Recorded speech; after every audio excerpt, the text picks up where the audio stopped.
It's come to the point in this project where it's almost time to put the engine back in the chassis.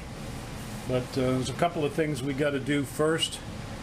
One of the things we're going to do today is pull this pressure plate off the engine and the clutch and inspect that.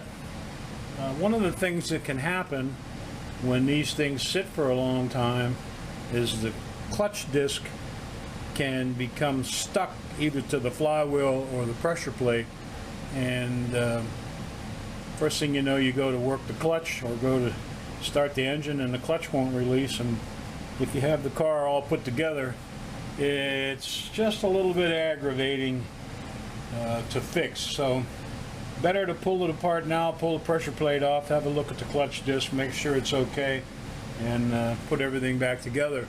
The other thing that I see from running the engine is that it looks like we've got a leak on this back plate here. We've got some corrosion that's come down here from water leaking out, so I think we're going to have to put a new gasket, pull that plate off the back of the head there and put a new gasket in there.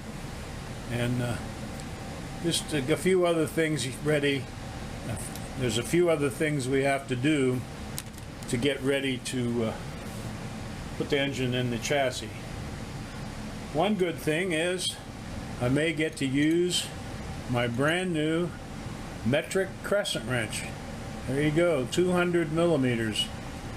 I've been looking for one of them for a long time, and it even has a little scale on here that tells you how wide the jaws are. Boy, that's pretty spiffy. Anyway, I think what we'll start off with is one of our handy dandy Whitworth sockets. See if we can break these nuts loose. That would be interesting. Yeah, not too bad. Get them all loose first. We can. Oh, look at that. Two different sizes. Imagine that. Wow, this one's okay.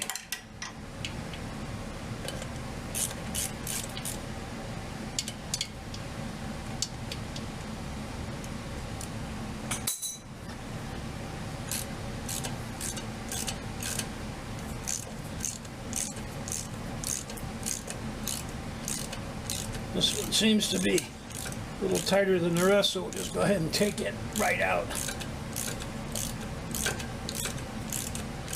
All the modern TV guys do everything with battery-powered air guns and zip guns. And nobody uses hand tools anymore. They have the power tools. Man, that bolt is tough all the way out. There we go. Get it out without dropping it. Nice shiny threads. Probably run to threads. We'll see. Another one down here.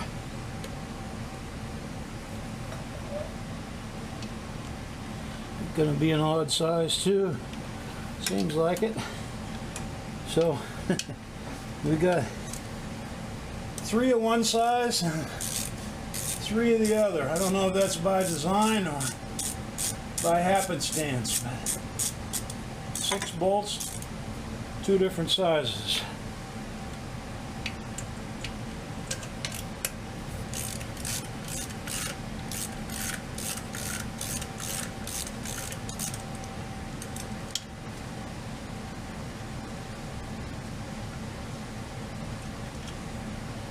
Now, let's see if I can, what kind of socket I need for the next size. Could be anything.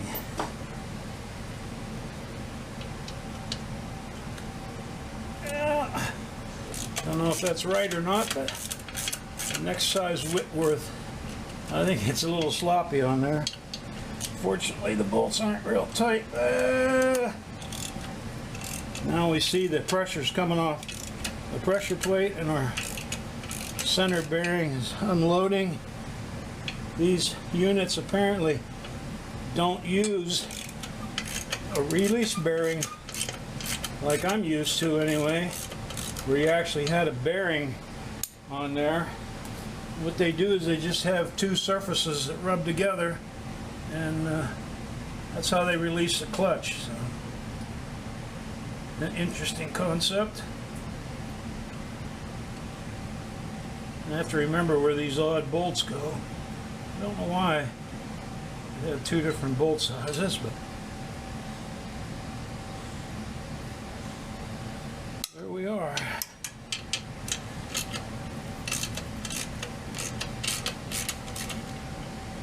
You can tell when the pressure plate's unloaded because the load comes off the bolts.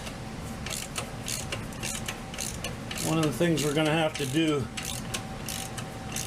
to put this back together is come up with an alignment tool to make sure that the clutch is aligned properly in the center, otherwise we'll never get the transmission to go on.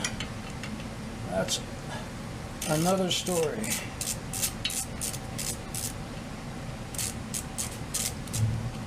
That noise you hear in the background is probably the furnace running. It's just a little cool outside. We gotta put some heat in the shop. Being as we're just back from our holiday vacation, we didn't have the heat on while we were gone. Okay, so now we've got all the bolts out, and well, that's going to be interesting. I'm going to need a tool. Okay, so I got a little pry bar here. We'll see if we can get this in there. Pry this pressure plate off here. I think it's got a couple of alignment dowels it's on.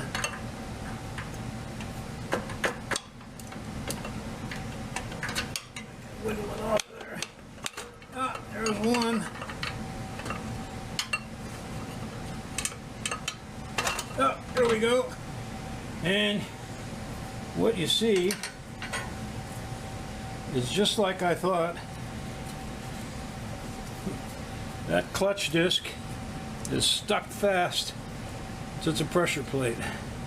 That would have been ugly if we had waited. The disc itself doesn't look too bad. You see the other side. Flywheel's a little rusty, but we're going to have to separate that disc from the pressure plate, get everything cleaned up, and come up with an alignment tool that'll pick up this spline and pick up the center of the crank and line everything back up so we can put it back together.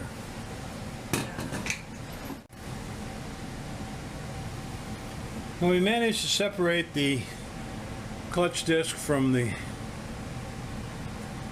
pressure plate, and it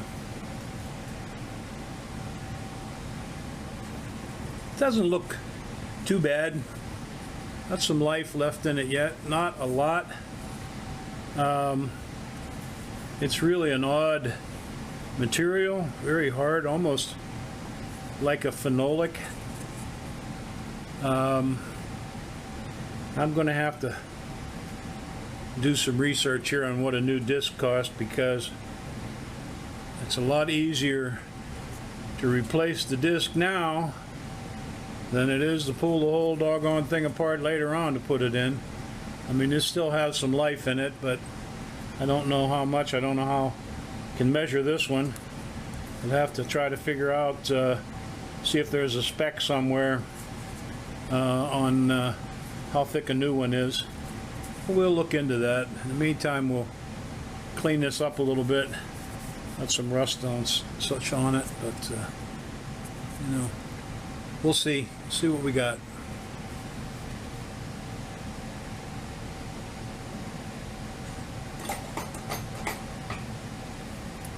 Pressure plate surface looks pretty good.